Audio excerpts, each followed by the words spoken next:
அனைவருக்கும் வணக்கம். இயல் வலையொலி தளத்திற்கு உங்களை அன்போடு வரவேற்கிறேன். நான் கலைமதி ஆனந்த். எழுத்தாளர் பிரபஞ்சன் அவர்கள பத்தி நம்ம எல்லாருக்குமே தெரியும். நெறைய நாவல்கள், சிறுகதைகள், கட்டுரைகள்லாம் எழுதியிருக்காரு. அவர் எழுதின ஒரு சிறுகதை தொகுதி "ருசி" என்கிற இந்த புத்தகம் டிஸ்கவரி புக் பேலஸ் அவர்கள் வெளியிட்டிருக்காங்க. இது சிறுகதை தொகுதி. இதில இருக்கிற 2 சிறுகதைகளை உங்களோடு பகிர்ந்துக்கலான்னு இருக்கேன். வாங்க காணொளிக்குள்ள போலாம். முதல் கதை இப்ராஹிம் என்ற வள்ளல். இந்த கதையில பார்த்தீங்கன்னா, இப்ராஹிம்ங்கிறவரு பிச்சை எடுக்கிறாரு. பிச்சை எடுக்கிறதுல என்ன பெரிய விஷயம்னு பார்க்குறீங்கன்னா, அவர் தனக்காகவோ, தனது உணவுக்காகவோ அவர் பிச்சை எடுக்கல. முஸ்லிம்களுக்காக, அங்க இருக்கிற இஸ்லாமியர்களுக்காக ஒரு பள்ளிக்கூடம் கட்டணும் அப்படிங்கிறதுக்காக பிச்சை எடுக்கிறாரு. இதோட அ பின்னாடி என்ன கதை இதுக்கு சொல்ல வராங்கன்னா, அவருக்கு ஒரு கனவு வருது. அந்த கனவுல தன்னுடைய இஸ்லாமிய மக்கள், அவங்க குழந்தைகள் எல்லாருமே பள்ளிக்கு செல்வதாக ஒரு கனவு வருது. இது அங்க இருக்கிற ஒரு இஸ்லாமிய பெரியவர் ஒருத்தர்கிட்ட போய் சொல்றாரு, "இந்த மாரி எனக்கு ஒரு கனவு வந்தது" அப்படின்னு. "இது கடவுளுடைய சித்தம். உன் மூலமா கடவுள் இத நடத்தணும்னு நெனைக்கிறாரு. அதனால கண்டிப்பா இது ரொம்ப நல்ல விஷயம். நீ பண்ணு. நீ ஒரு பள்ளிக்கூடம் கட்டுன்னு" சொல்றாரு. இது அவருடைய ஆசையாகவும் இருந்தது. அதுதான் அவருக்கு ஒரு கனவாகவும் வந்திருக்கு. அவங்க மனைவியும் ரொம்ப சந்தோஷப்படுறாங்க. "சரி பண்ணுங்க" அப்படின்ட்டு.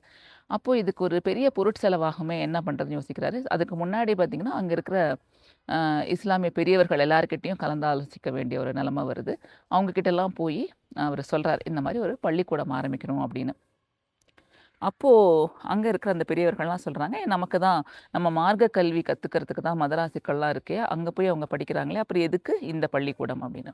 அதுக்கு அவரு சொல்றாரு, "மார்க்க கல்வி கத்துக்கணுங்கிறது கட்டாயம் தான். அத நான் மறுக்கல. ஆனா நவீன கல்வியும் நம்ம பிள்ளைகள் கத்துக்கணும்.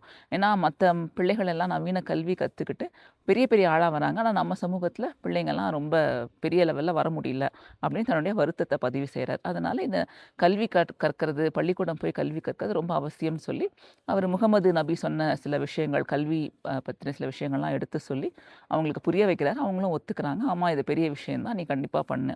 ஆனா, இப்ப இந்த பொருட்செலவு என்ன ஆகும்னு?" அவங்களும் கேட்குறாங்க. "ரொம்ப பெரிய பொருட்செலவாகுமே இந்த பள்ளிக்கூடம் கட்டுறதுக்கு. என்ன பண்றது?" அப்படின்னு யோசிக்கும்போது, அவர் சொல்றாரு, "இது ஒரு பொது நலமான விஷயம். இது ஊர் கூடி தான் தேர் இழுக்கணும். ஊர் மக்கள் எல்லாரையும் வச்சு தான், அவங்க குடுக்குற உதவியில தான் இந்த பள்ளிக்கூடம் கட்டணும்னு நான் ஆசைப்படுறேன்." அ உண்மையில அவர் பெரிய செல்வந்தர் இல்ல. அவரே பணம் போட்டு பண்றதுக்கு. அதனால ஊருடைய உதவியை நாடுறாரு. இது எப்படி கேட்கறது அப்படிங்கும்போது, இது ஒரு இறை தொண்டு மாரி தான் நான் நெனைக்கிறேன்.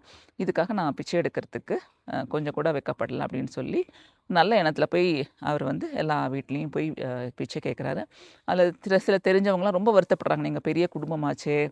ஏன்னா அவங்க குடும்பத்துக்கு நல்ல பேர் இருக்கும். அவங்க முன்னோர்கள் எல்லாருமே மார்க்க வழியில வந்தவங்க. நெறையா விஷயங்கள், நல்ல விஷயங்கள் செஞ்சவங்கனால அவங்க குடும்பத்துக்கு எப்பவுமே நல்ல பேர் இருக்கும். இப்பேற்பட்ட குடும்பத்தில நீங்க பிச்சை எடுக்கணுமா? நெறைய பேரு வருந்துறாங்க. அவங்ககிட்டலாம் சொல்றாரு, "இது என்னுடைய உணவுக்காக பிச்சை எடுத்தா தான் நான் அசிங்கப்படணும். இது ஊர் காரியத்துக்காக ஒரு பொதுநல தொண்டா நான் அத பண்றதுனால, இதனால எனக்கு எந்த இழக்கமும் இல்ல." அப்படின்னு அவரு சொல்றாரு. அப்போ ஒரு நாள் என்ன ஆகுது, இந்த இப்ராஹிம் இருக்காரு இல்லையா, அவருடைய மனைவியோட அப்பா, அதாவது அவருடைய மாமனார் ரொம்ப வசதியானவரு. தோப்பெல்லாம் வச்சிருக்காரு. ஒரு நாள் அவர அவங்க பணியாள அனுப்பிச்சு, "உடனே என்னுடைய மாப்பிள்ளைய கூட்டிட்டு வா" அப்படின்னு சொல்றாரு. அப்போ இப்ராஹிம கூப்பிடுறதுக்கு ஒரு ஆள் வராங்க. உங்க மாமா இமிடியேட்டா கூட்டிட்டு வர சொல்றாரு. உடனே அவர சந்திக்க சொல்றாரு. அப்படின்னு சொன்னோனே, சரின்ட்டு இவரும் போறார். பெரியவர்களாச்சே, நம்ம உடனே போகணும் அப்படின்னு சொல்லிட்டு. அங்க என்ன ஆகுதுன்னா, மாமனார் மாப்பிள்ளை கிட்ட ரொம்ப வருத்தப்படுறாரு. ஒரு கட்டத்தில ரொம்ப கோவப்படுறாரு. "நான் என் பொண்ண உங்களுக்கு கல்யாணம் பண்ணி குடுத்துட்டேன். இப்படி பிச்சை எடுத்து என்னையே, என் குடும்பத்தலாம் ரொம்ப அவமானப்படுத்திட்டீங்க. நாங்க எவ்வளோ பெரிய குடும்பம். நீங்க எவ்வளோ பெரிய குடும்பம். நாங்க செல்வத்தால பெரிய குடும்பம்.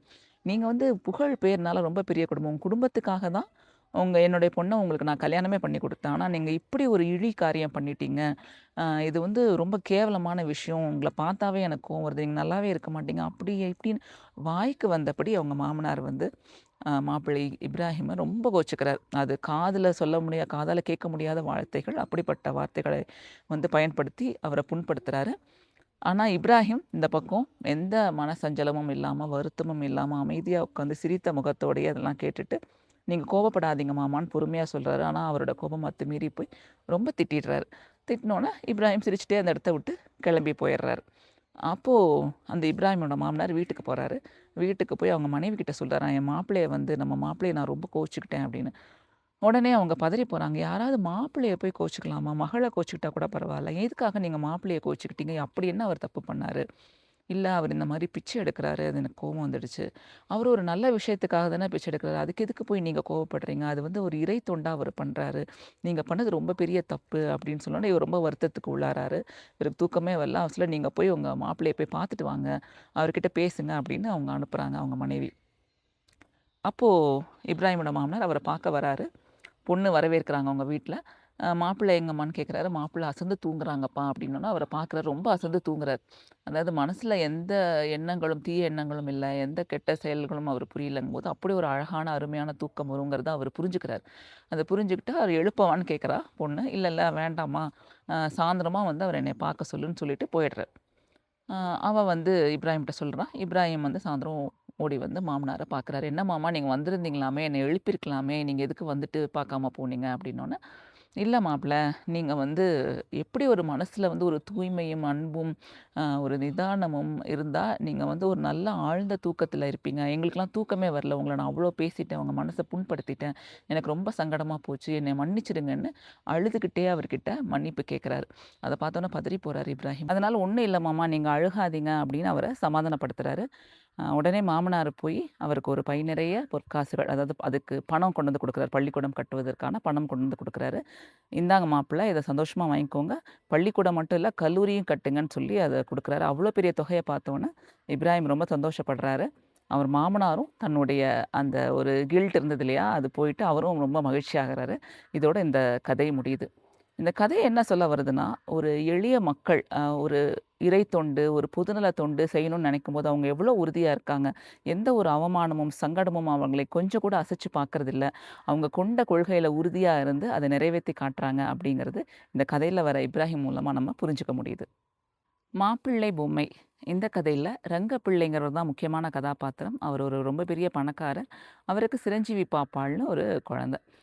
அந்த பொண்ணுக்கு கல்யாணம் பண்ணணும்னு சொல்லி அவங்க ஒய்ஃப் சொல்றாங்க. "எதுக்கு அதுக்குள்ளயே கல்யாணம்? அவ சின்ன குழந்தை தானே." இல்லன்னா, "இல்ல அவளுக்கு 14 வயசு ஆச்சு. நம்ம சொந்தக்கார பொண்ணுங்களுக்கெல்லாம் 10, 12 வயசுலயே கல்யாணம் ஆயிடும். இவளுக்கு லேட்" அப்படிங்கிறாரு. இது ஒரு பீரியாடிக் கதை.